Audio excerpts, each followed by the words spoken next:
सबको जय मसीह की, प्रभु के नाम की महिमा हो। आज हम एक छोटी सी कहानी प्रभु के वचन से देखेंगे, जो कि है यूहन्ना रचित सुसमाचार उसका 9 अध्याय में एक अंधे व्यक्ति को प्रभु यीशु मसीह ने वहाँ पर ठीक किया। तो सबसे पहले हम पहली 1, 2 और 3 वचन में इस प्रकार से पढ़ते हैं कि प्रभु यीशु मसीह के जो चेले थे वो प्रभु से एक प्रश्न करते हैं उस अंधे व्यक्ति के बारे में कि प्रभु किसने पाप किया कि ये अंधा पैदा हुआ, इसने पाप किया या इसके माता पिता ने पाप किया। चेलों का जो प्रश्न है वो एकदम सरल है, किसने पाप किया। अब हम प्रभु यीशु मसीह के उत्तर को देखते हैं। प्रभु यीशु मसीह ने क्या उत्तर दिया? ना तो इसने पाप किया ना इसके माता पिता ने पाप किया, ये इसलिए है ताकि परमेश्वर का काम प्रकट हो। मेरे प्रियो, आज संसार में कोई भी बीमारी जब किसी के जीवन में आती है तो सर्वप्रथम एक प्रश्न जो उठकर आता है वो यही है, किसने पाप किया।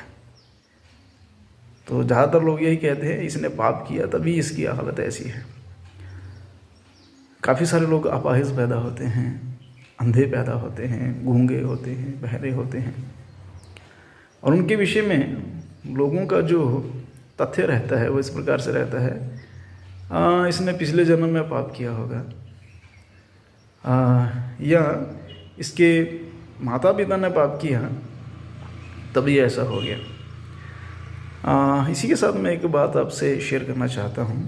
हमारे गांव में एक परिवार ऐसा है, उनके परिवार में एक उनका बेटा है जो इसी प्रकार से अपाहिज है, और जब उसके अपाहिज होने की जो बात है दूसरों को मालूम पड़ी कि ये अपाहिज लड़का पैदा हुआ है, तो उन्होंने क्या इसका उत्तर क्या निकाला कि ये जो बच्चा पैदा हुआ है इसका जो पिता है, ये जो दूसरे लोग थे उनका मजाक उड़ाता था, कि दूसरे लंगड़े लोगों का मजाक उड़ाता था कि ये लंगड़ा है तो इसलिए इसके घर में लंगड़ा पैदा हुआ। आप अपने आसपास में बहुत सारी ऐसी बातों को देखते हैं जो लोग एक दूसरे के ऊपर टिप्पणी करते हुए इस बात को जाहिर करते हैं कि इसने पाप किया, इसकी माँ ने पाप किया, ये पिछले जन्म में ये था वो था, फॉरएवर बहुत सारी बातें हैं। लेकिन आप इस बात को ध्यान से सोचिए, यदि मैंने पिछले जन्म में पाप किया तो मैं अब इस जन्म में कैसे पहुंच गया। जब हम प्रभु का वचन में पढ़ते हैं, प्रभु का वचन हमें सिखाता है एक बार जन्म, फिर मृत्यु, और उसके बाद न्याय होना निश्चित है, ताकि जो लोग परमेश्वर पर विश्वास करते हैं वे अनंत जीवन के लिए, और जो प्रभु यीशु मसीह पर विश्वास नहीं करते हैं वे हमेशा दंड के लिए जी उठेंगे। फिर भी ये स्वर्ग और नरक का जो एक सर्कल है, इस सर्कल में काफ़ी सारे लोग चलते हैं। ये केवल इस बात पर स्वर्ग है नरक है इस बात का विश्वास केवल मसीह लोग ही नहीं करते हैं। संसार के बहुत सारे ऐसे लोग हैं जो इस बात पर विश्वास करते हैं, वो चाहे हमारे भाई किसी भी धर्म से हों, किसी भी जाति से हों, वो इस बात पर बिलीव करते हैं कि स्वर्ग है और नरक है। मैं एक प्रश्न आपके सामने रखना चाहता हूँ कि यदि सभी इस बात पर विश्वास करते हैं कि स्वर्ग भी है और नरक भी है, तो फिर जब एक व्यक्ति मर जाता है तो उसके अच्छे कामों के आधार पर यदि उसको स्वर्ग मिला या बुरे कामों के आधार पर उसको नरक मिला, तो ये जो स्वर्ग नरक तो उनको मिल गया, फिर ये जो जीवन है इसमें जो बीमारी है, जहाँ अंधापन हो या अन्य प्रकार की कोई भी कमज़ोरी हो, ये कहाँ से आ गई। सो मेरे प्रियो, ये इसलिए होता है ताकि हम जो देखते हैं हम परमेश्वर को धन्यवाद कर सकें, हम जो सुनते हैं परमेश्वर को धन्यवाद कर सकें, हम जो बोलते हैं हम परमेश्वर को धन्यवाद कर सकें, हम जो चलते हैं हमारे चलने के लिए, हमारे हाथ कार्य करते हैं इसके लिए, हमारे शरीर के हर एक अंग के द्वारा परमेश्वर की महिमा करने के लिए, परमेश्वर के काम देखो कितने अद्भुत हैं। परमेश्वर का वचन हमें साफ रीति से एक ही बात को सिखाता है कि हम परमेश्वर की महिमा करें। मेरे प्रियो, जो स्वर्ग में गया वो वापस नहीं आ सकता, जो नरक में गया वो वापस नहीं आ सकता। तो ये जो एक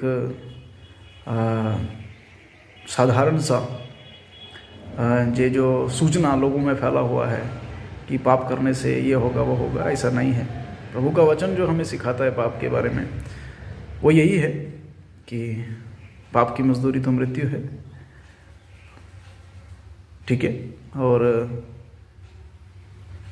प्रभु यीशु मसीह के द्वारा जो परमेश्वर का वरदान है वो अनंत जीवन है। तो हम पापी हैं करके इस बात को जब हम स्वीकार कर लेते हैं प्रभु के सामने, तो हम परमेश्वर की संतान बन जाते हैं, क्योंकि ये परमेश्वर का वरदान जो है उसके पुत्र यीशु मसीह के द्वारा हमें मिला हुआ है। तो मेरे प्रिय, ध्यान से इस बात को देखिए कि पाप की मजदूरी तो मृत्यु है, लेकिन परमेश्वर का एक वरदान है प्रभु यीशु मसीह। यीशु मसीह के बारे में हम इसलिए कहते हैं, जब हम परमेश्वर के वचन को पढ़ते हैं तो यूहन्ना रचित सुसमाचार उसका 3 अध्याय है, उसका 16 पद में इस प्रकार से लिखा है, क्योंकि परमेश्वर ने जगत से ऐसा प्रेम रखा कि उसने अपना इकलौता पुत्र दे दिया, ताकि जो कोई उस पर विश्वास करे वे नाश ना हो बल्कि अनंत जीवन पाए। सो अनंत जीवन पाने के लिए प्रभु यीशु मसीह हमारे लिए काफ़ी है। पापों की क्षमा के लिए प्रभु यीशु मसीह काफ़ी है। सो आशा करता हूँ इस छोटी सी कहानी के द्वारा आपको ज़रूर इस बात सीखने के लिए मिला होगा कि हमारे शरीर में जो कमज़ोरी आती है, कमी आती है, ये हमारे पापों के कारण नहीं है, बल्कि ये इसलिए है ताकि हम परमेश्वर को महिमा कर सकें, परमेश्वर को धन्यवाद कर सकें। दूसरों के जीवन को देखकर, खुद के जीवन को देखकर हमें एक प्रेरणा मिलती है कि हम प्रभु को धन्यवाद कर सकें। सो आशा करता हूँ आप सबको इस छोटी सी कहानी के द्वारा कुछ ना कुछ तो ज़रूर सीखने को मिला होगा। मैं परमेश्वर को धन्यवाद करता हूँ। हमारा इस वीडियो को आप देखिए, सुनिए और कमेंट करके बताइए कि आपको ये कैसा लगा। अगर आप इच्छुक हैं कि ऐसी वीडियो आपको और देखने के लिए मिले तो ज़रूर हमारे इस YouTube चैनल जिसका नाम वर्ड ऑफ गॉड है, इसको सब्सक्राइब करें, लाइक करें, ताकि जो भी हम नेक्स्ट वीडियो डालें वो आप तक पहुंच सके। प्रभु के नाम की महिमा।